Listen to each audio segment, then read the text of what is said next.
ఈ ఫిష్లోకి కారం, ఉప్పు, పసుపు, లెమన్ పిసికి పెట్టానండి. లెమన్ కూడా ఇందులోనే కలిపేసాను.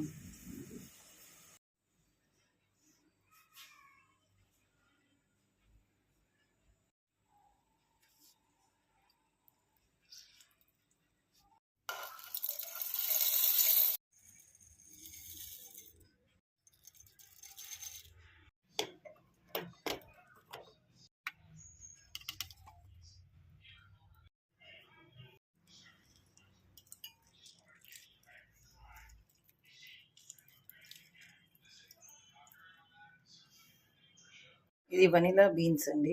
దీంట్లో కొంచెం వేసుకున్న చాలా టేస్టీగా స్మెల్ బాగుంటుందండి.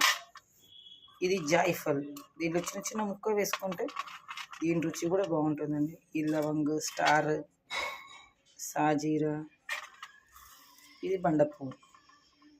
ఇవన్నీ ఫిష్లోకి వాడచ్చండి, ఫిష్ కర్రీలోకి.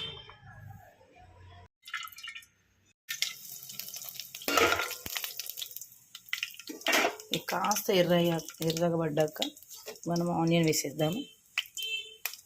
Onion, tomato, ginger paste. Okay, onion paste వేద్దామండి. Onion tomato paste. ఇది కాస్త ఎర్రబడ్డాక కారం, ఉప్పు వేసుకోవచ్చు. ఇలా కాస్త ఉడికిపోయాక ఈ జింజర్ పేస్ట్ వేద్దాము. ఆల్రెడీ ఈ జింజర్ పేస్ట్ ఫిష్లో కలిపేసానండి. కారం, ఉప్పు, పసుపు. ఇందులోకి కాస్త కారపొడి వేసేసుకుందాము.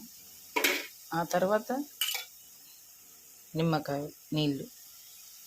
చాలా బాగుందండి, స్మెల్ వచ్చేస్తుంది. మనం ముందు పోపులో వేసేసాం కదా, వాటికి స్మెల్ బాగా వస్తుంది. చూడండి, కాస్త వాటర్ కూడా పోసేసాను ఇందులో.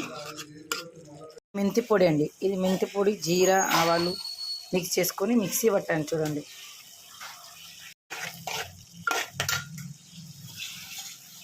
చిటికెడు కాస్త గరం మసాలా,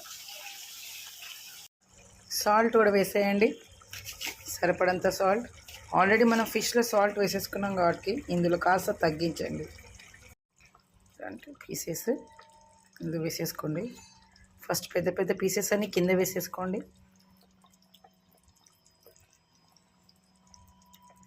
చిన్న చిన్న ముక్కలని సైడ్కి వేయండి.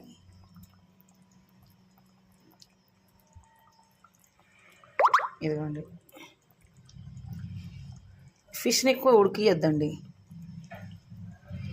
మనం ఆల్రెడీ కలిపి పెట్టేసుకున్నాం కాబట్టి ఓన్లీ కాస్త ఉడకబట్టగానే తీసేయచ్చు. కాస్త కారం అండ్ ధనియా మసాలా వేసానండి. చూడండి, ముక్కలు ఇలా పట్టేసుకున్నాయి మంచి ఆయిల్లో.